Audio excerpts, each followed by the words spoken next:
Hey guys, welcome back to Mo's Game Table. Today we're going to take a look inside Peloponnesian War, a game designed by Mark Herman and published by GMT Games. This is an update to the original Victory Games version that Mark had done years ago. And the first thing I got to say is what an absolutely gorgeous cover by Eric Williams. And very dramatic. It gets you right in the mood to jump into this game. And that's something you'll love to see.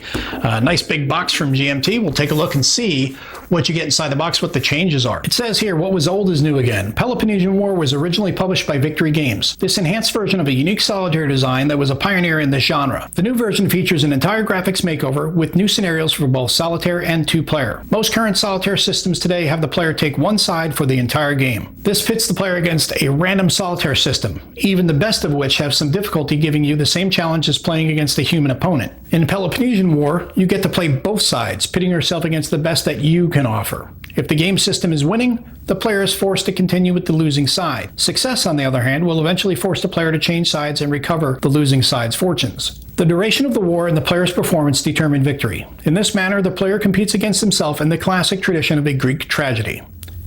The main scenario covers the entire Second Peloponnesian War as chronicled by the Greek historian Thucydides. It covers a war from its opening decade known as the Archidamian War in 431 BC to the fall of Athens in 440 BC. And then it continues on down. It says the new version of Peloponnesian War comes with two new scenarios. In Thucydides, he relates an earlier conflict known as the First Peloponnesian War, which is now included with a new random events table and conditions appropriate to that earlier, shorter conflict.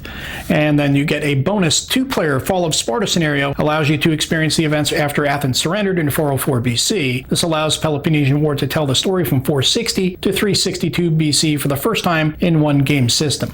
And you get to see here the map. It's point-to-point movement map that you have here, and example, the counters, the complexity is 6 and it is solitaire rating of 9. You get a rulebook, playbook, mounted game board that is 22 by 34 inches, 2 counter sheets, a pad of VP record sheets, Athenian strategy matrix, a Spartan strategy matrix, 2 player aid cards, and 2 6-sided dice.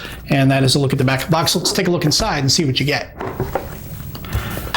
We get our rulebook, playbook,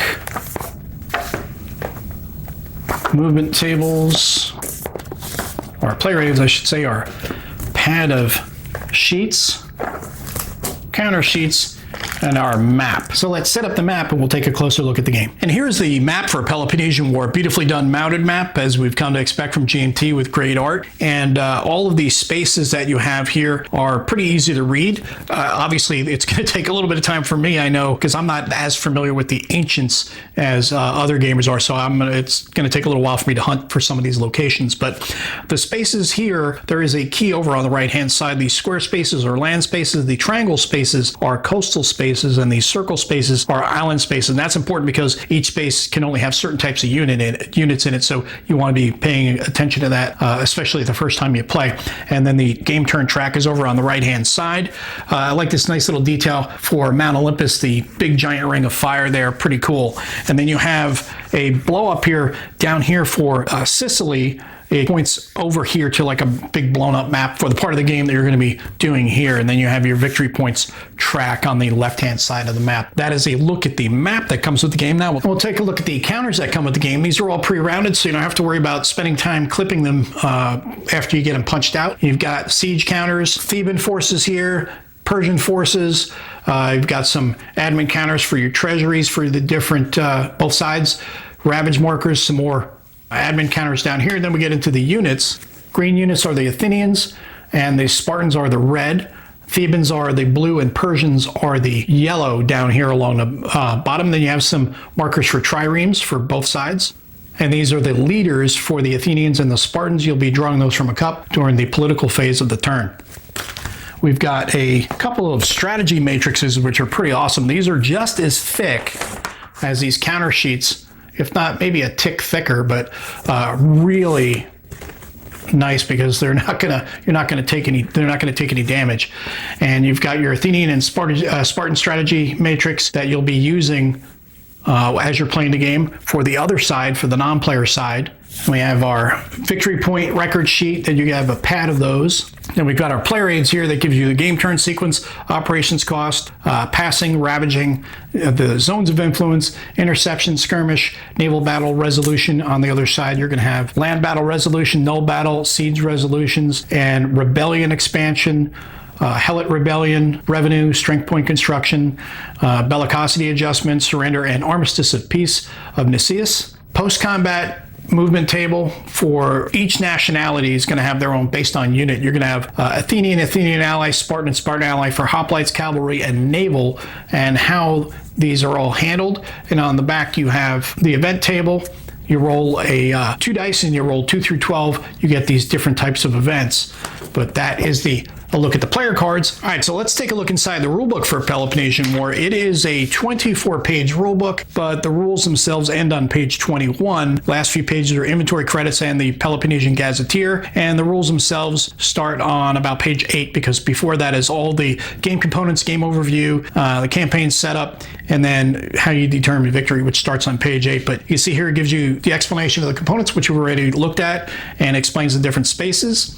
And lines of communication, there are 3 different types of lines of communication in the game. There are land, naval, and combined. And on the map here, this would be a land lock right here. If you can see that double line, this would be a naval lock, and then the combined lock would be like this one here between Irenaeus and Sicyon, which is a combination of the 2, the dotted line and the straight lines. Same here for Hermione and Argos. Then we have our counters here for leaders and the strength points, how that's explained, elite units, player aids, dice, and then the draw cups where you're going to put your leaders. And we have the game overview here. It says each turn begins with a political phase in which you draw leaders for both sides, followed by the strategic planning phase in which you determine a strategy that the non-player side will employ for that turn. And it goes into a little more detail there, obviously, but I'm not going to go over it, but it gives you the important game terms, zones of influence, how those work, treasury, so on and so forth. Then you have your campaign setup. Then you have your victory points track, gaining and losing victory points, endgame, Archidamian war scenario, and the sequence of play explained here.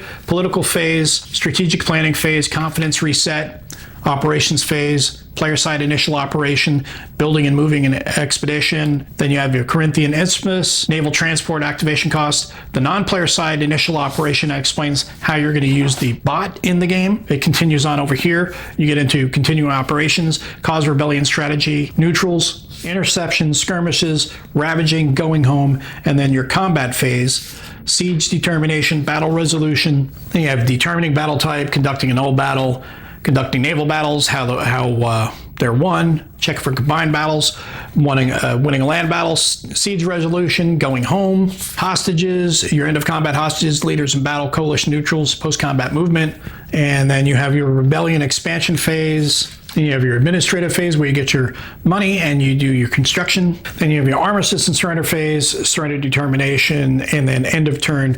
And that is the end of the rules. Then you have your index here at the back and your gazetteer here as well.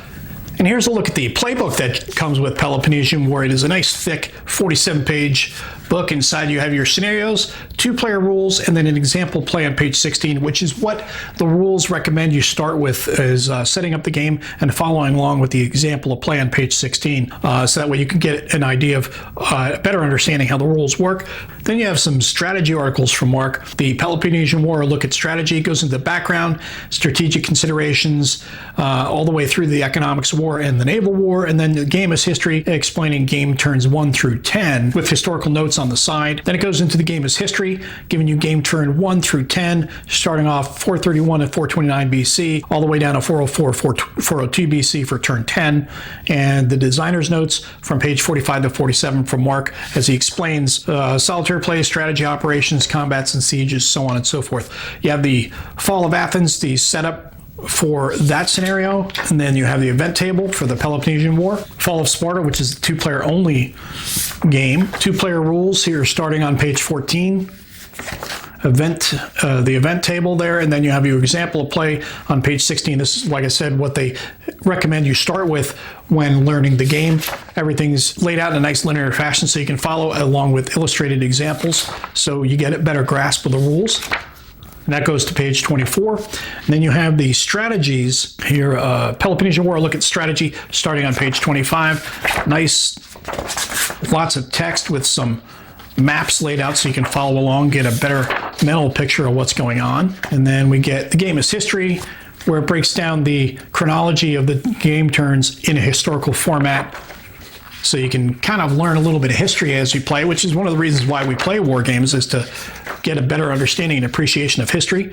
Then the designer's notes, starting there on page 45, all the way to the back of the book. And that is a look at the playbook that comes with the game. And that is a look at everything you get inside of Peloponnesian War from GMT Games. Another top-level production from GMT. Gorgeous map, gorgeous components, great rulebook and playbook. The playbook is really fantastic because it gives you a deeper dive into the strategies and tactics of the time, as well as Mark's designer notes and a 9-page illustrated example play to help you grok the system first time out if you're a newcomer to the system, which is great to have in there to help you get up and running, especially being in solitaire and not 2-player, but there is the 2-player component as well that you can use to play. I hope that helps you guys out if you're being curious about this game. If you have any comments or questions, post them down below. Thanks for tuning in, guys. See you next time.